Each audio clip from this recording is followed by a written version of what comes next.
Hi guys, so I just wanted to talk really quickly about our birth experience and our breastfeeding journey. Unfortunately, our breastfeeding journey has come to an end. He is so independent, he wanted to be on his own. So Jackson now is about 10 months. He'll be 10 months on the 7th, and he is so great. So I'll get into our birth story first. Iggy, you like talking about yourself? So I was supposed to be due on the 30th of December. Yeah, that was supposed to be your birthday. And I did not go into labor at all. So the doctors basically told me that usually the first child is usually late, so that was absolutely true. And he didn't come until January 7th. So the doctors tried different things. I was probably 40 weeks and 3 days when I went to see my doctor to see if he could break the membrane manually. So if you don't know what that is, basically they kind of do a pelvic exam and then they try to break the membrane to induce labor to make your water break. So they tried that at about 40 weeks and 3 days, and that did not help whatsoever. So they told me to make an appointment on the 41-week mark, which was on January 6th. And so about a week goes by and nothing, still no labor. I had a little bit of Braxton Hicks, but nothing else. So I call on January 6th and the doctor's like, we don't have a bed for you, call back around 4 o'clock in the afternoon.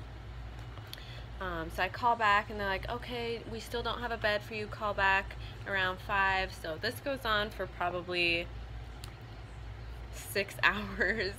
And then I finally call them at 10 o'clock in the evening and they have a bed ready for me. But they said don't come till 11. So it's 11 o'clock at night on January 6th and we go and they induce me. And I was so nervous. I was so nervous. I was so scared. I do not handle pain well at all. So I was terrified. Yes.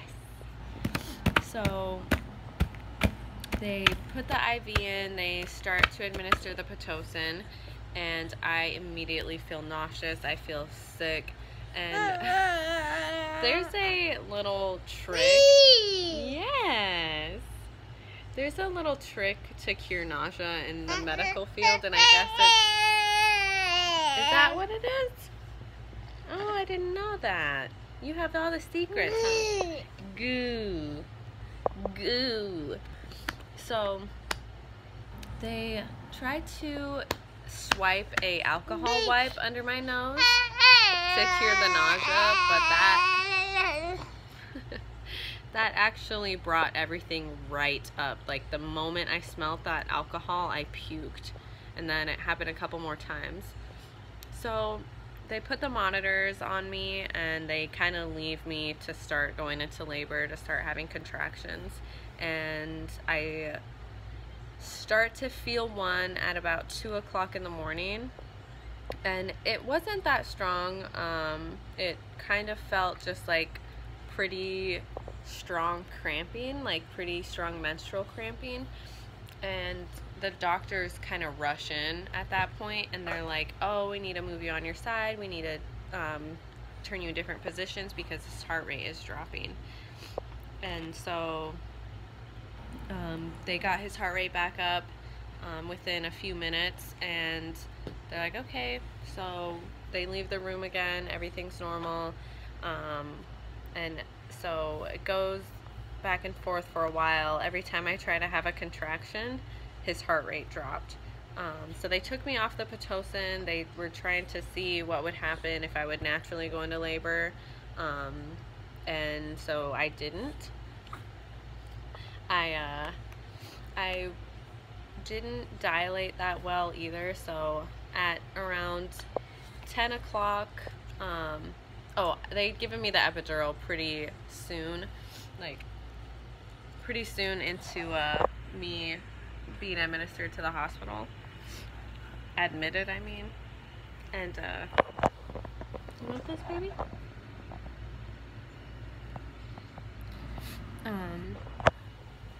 So, I have my epidural in, and by this time it's 10 o'clock the next day, and they are saying, okay, so it's good that you have an epidural because we might have to go into a C-section. They tried to give me the Pitocin, and the same thing happened. His heart rate kept dropping, and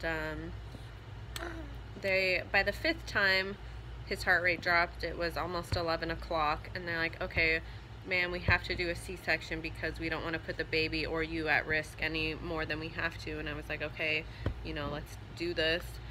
It was so scary, but you know, when you are a week late and you're just kind of miserable, you're gonna do whatever it takes, and you don't want to put your baby at any risk. Gee. You don't want to put your baby at any more risk than you have to.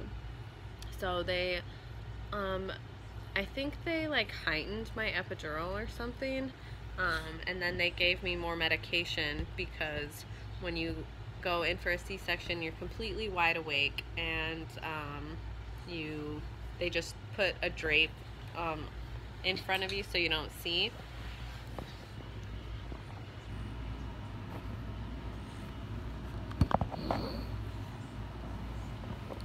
So they just put a drape in front of you so you don't see what's going on. So I have my C-section, and immediately I hear him start to cry, and my husband was in the room. They put a little bunny suit on him. Ooh. They put a little bunny suit on him, and he pretty much saw everything, and the doctors asked if they wanted him to stay with me or if they wanted him to go with Jackson, and I said go with Jackson. You know, the doctors have me, so you make sure you go with Jackson. And then it takes them probably, I actually don't even know how long it takes them to stitch me up, and oh, no. Oh my gosh.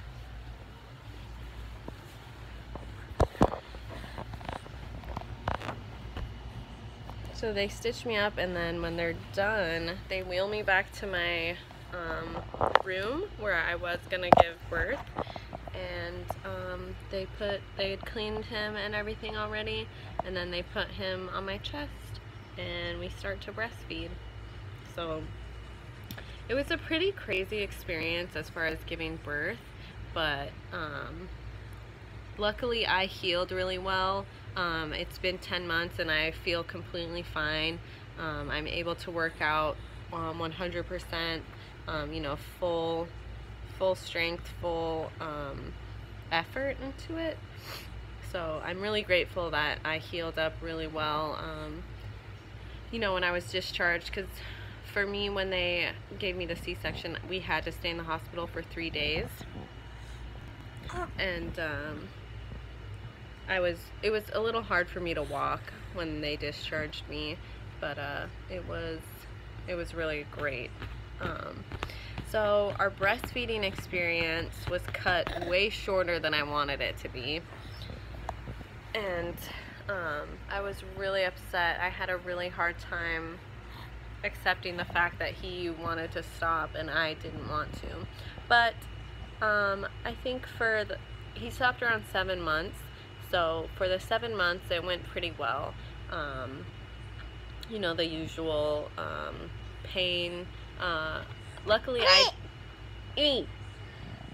I didn't crack or bleed, probably because I used my creams religiously. I was constantly, you know, using the cream because it was pretty painful the first couple weeks, the first couple months. And he did really well latching. We didn't need to talk to a lactation consultant or anything.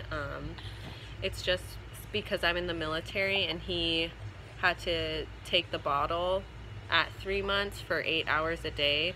He kind of started to prefer that. The bottle flowed much quicker. He just started to like that better than the breast. So he stopped around 7 months, and then my supply dropped tremendously, so I couldn't really even pump that much. When I would try to pump, I would get maybe an ounce altogether from both, and it was just becoming really frustrating, and I would find myself very angry when I was pumping, so I just stopped. And it took me quite a while to get over that, but you know, I'm better. I feel such a good connection still with him. He's such a good boy. And yeah, so we've had such a good experience. I've been very lucky to have my husband help me so much with everything, and so it's been good. Hope you guys enjoyed this quick little video. I just filmed it on my phone because my husband took our other camera. He's shooting his car and he's getting a little crazy, so I'm gonna go. Thanks for watching.